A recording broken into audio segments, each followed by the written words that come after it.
And then there's one more thing that's technically due tomorrow. Some people haven't showed me their homework from page 15. It was in our notes. It was page 15. It was 12 problems. You looked at me crazy because you were like, what? You wanted me to for real do that over the weekend? So some people did and showed it to me yesterday. Quite a few, actually. But there are still many left who did not. So if you've not showed me that, you want to make sure you show me before we start the test tomorrow, because otherwise I'm typing in 0. I tend to type that in while you test.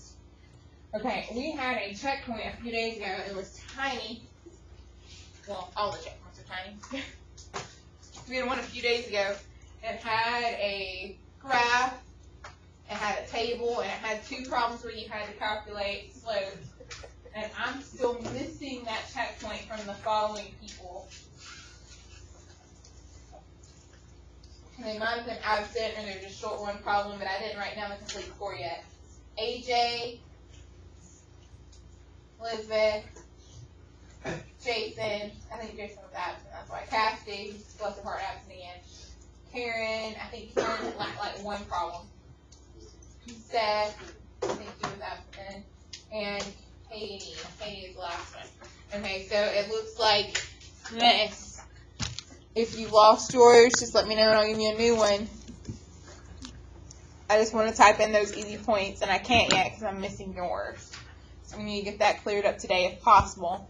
Or if you'd rather work on the study guide and come finish this 0 period, I would understand that as well. Okay, we also have an extra checkpoint. It's on the stool under my left. It's on the stool, and it is for bonus. How many points bonus? 5. Ma'am. Yeah, it sounds like me. If I did that to you, just need to come show it to me, Karen, because I'm special. Okay, give me when we get done talking, come show me, and I'll write it down and be less special. I promise.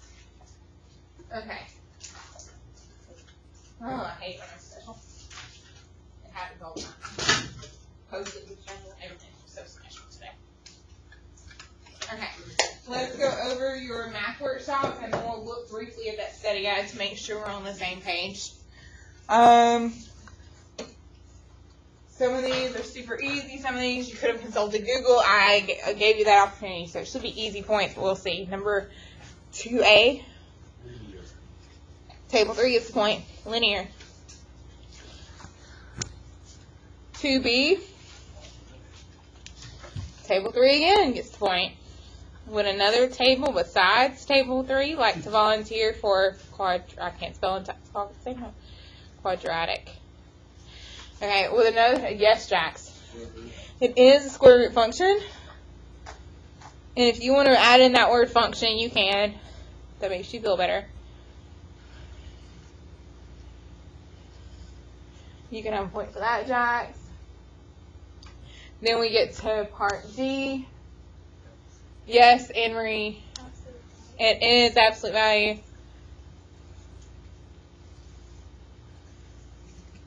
And then we get to the last one, which is the hardest, because that's the one graph we didn't go over yesterday.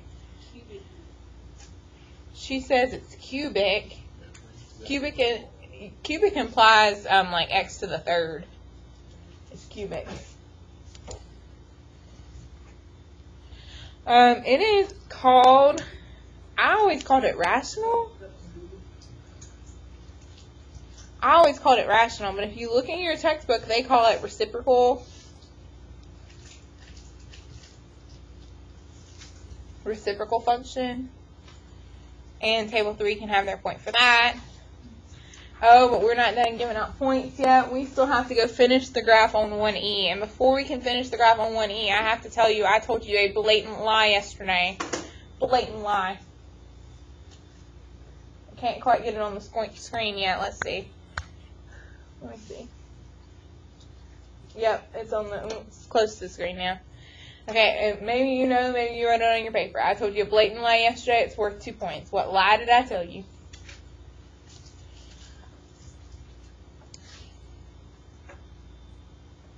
I didn't mean to tell you a lie. No one ever means to lie. Well, I hope most of us don't mean to lie. I told you a lie about all parent functions do this. Oh, and they don't. Go through the origin, and I had 3 who said it, so we'll give all five groups a point. Okay, yes, a linear function goes to the origin. Yes, the quadratic parent function does. Yes, the square root parent function. Yes, the absolute value. This last one does not go through the origin. Can someone explain why? Yes, dear. Because it's only the inside quarters of the first and third quadrant. So he understands what the graph looks like, and we'll give him his point for that. Can someone explain, using the equation y equals 1 over x, why we can't go through the origin? Yeah, it's because x is in the denominator. So 1 divided by 0, isn't that undefined? So that's why we're not going to go anywhere near that origin. So, and for some reason, Nate already knows how this graph looks. What's 1 divided by 1? What's 1 divided by 2?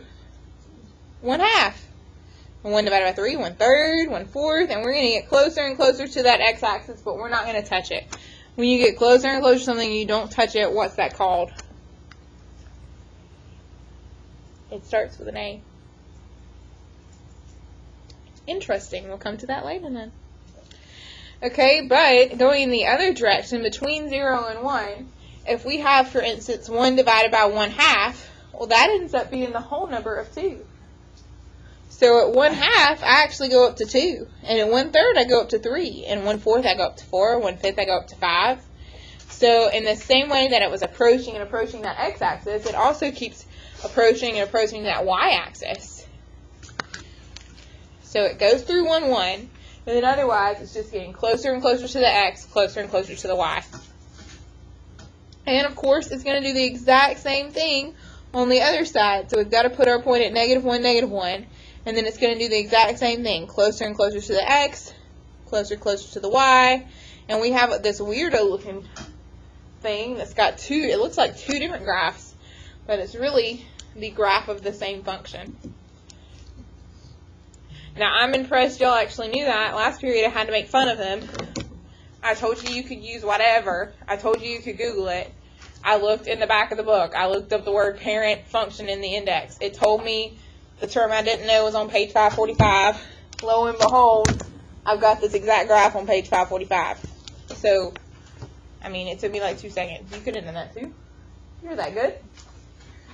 Okay, are there any questions about the math workshop today? We're going to save the last two for Friday because we don't want to do any tomorrow because we have a test. It doesn't matter if I write on a study guide. Okay, let's look at your study guide real fast and make sure we're on the same page. For the love, Nick is going to lose most of his points if he does not follow directions. So 1, 2, 3, and 4, he has got to state the domain in the range. Now, I get on 1 and 2, it's kind of obvious. But on 3, 4, 5, 6, you better actually state the domain in the range in some way. Then you can decide the normal function, not a function, 1 to 1, onto, neither or both. We've had a really common answer lately. What's been the most popular answer lately with the 1 to 1, onto, neither or both? 1 to 1. But these. Onto, neither or both. It's not one. It's been onto. Yes, sorry, I had to think through the list. It's been onto. So a lot of these are again onto. Still popular, but there is one on this list that is also both. Top of that. So you've got to check. For a gentle reminder, 1 to 1 literally means my 1x goes to my 1y. So if 2 x's are going to the 1y, it's not going to work. And then onto has to deal with are all the y's used. If there's a y that doesn't have a match, it's not onto. And that's very rarely is there a y without a match. Okay, then Nick's going to get to 7, 8, 9, 10, 11. And he's got to evaluate the function at a specific point. He's going to potentially break my heart with the negatives. Because negative, for instance, number 7, negative 4 squared minus 4 ends up being negative 16 minus 4 and ends up being negative 20. I can already foresee Nick and his negatives having a whole whoopsie-doodle day. Nick's going to break my heart if he misses number 11. I don't know that he missed it on the quiz, but there was one similar to this that most people missed on the quiz. So you missed it on the quiz, showing up on the study guide. It's my way of telling you you need to get it together because it's going to be on the test. Okay, 12, 13, 14, as discussed yesterday when we looked back at your quiz. If you put no, you better explain. So number 12 is a no because of the What's wrong with 12? Why isn't it linear? Because of the, and my paper's left. It's got to do with those exponents. No, because of the exponents. They're something other than 1. 14 is going to trip some people up. Technically, it's going to be a yes. Our issue is when x is in the denominator. If x is in the numerator, we can rewrite it. And if you need to do that and end up putting it in slope-intercept, so putting in y equals mx plus b to make you feel better, that's not a problem. Okay, and then lo and behold, you think it's the easy ones where it's standard form. But we had some rules with standard form. What's the deal with the A? Can be negative or a fraction. Can be negative or a fraction. Jack said both of things first so he can get a point. Is it okay if A is 0? Yeah, it's not negative, it's not a fraction. 0 is okay. So on number 17, for instance, there are no x's, so x is 0. It's okay if you get A, B, or C is 0. It's going to be just fine in life. 19, 20, 21. On my key, I think, and I didn't actually graph the information. I just gave the x and y intercepts. I think intercepts are easy because you just plug in 0 for x to find the y intercept. You plug in 0 for y to find the x intercept. I think intercepts are easy, but I don't look at that on Tylen's paper. I look at her work if she messed up, but I really check out, did she graph this correctly? If so, I don't study over her work too long. Okay, 22 and 24 were the easy ones where we were just counting that rate of change. Like this one's going up plus 2. This one's going up plus 6. So it ended up being 6 over 2, which is just 3. They're supposed to be the easy ones. But this only happens if it's changing at a constant rate. So you need to make sure the table really is going up plus 2, plus 2, plus 2, plus 6, plus 6. You got to check it out and make sure there really is that constant rate before you go giving me a number for the rate of change. They're on the checkpoint that I'm missing some people's from. The one that Karen did and I didn't give her points for because I sang. On this checkpoint. I gave everybody their points for number 1, but the truth was it wasn't changing at a constant rate. Because look, it went up by 7, then it went up by 8, then it went up by like, what, 3, and then by 6. It was not changing at a constant rate. So you couldn't even find the rate of change because it wasn't linear. So it was a trick one. It was on the, and I didn't count off or anything, but I want you to know, I don't make the things. So knowing our luck, there'll be a trick one on the test. If you miss 25, 26, 27, I will cry. Please calculate slope. 28, 29, 30. It says slope, y-intercept, so you're supposed to put it in y equals mx plus b. Most people got that down. 31 through 34 is where most people will cry. That's dealing with what we talked about yesterday. So you want to look at your notes from yesterday. That was page 17 of your notes, where we talked about standard form, which was y2 minus y1 equals m, x2 minus x1. Okay, I've said a lot of words at Cooper. If Cooper gets stuck on number 7 and he wants to ask me in front of everybody, he can. If he just wants to come see me, he can. Whatever you need to do, but this has to be done by tomorrow. Okay, are there any questions about the study guide? Okay, here's your chance to get to work. If there's something you need to see me about, please come do so.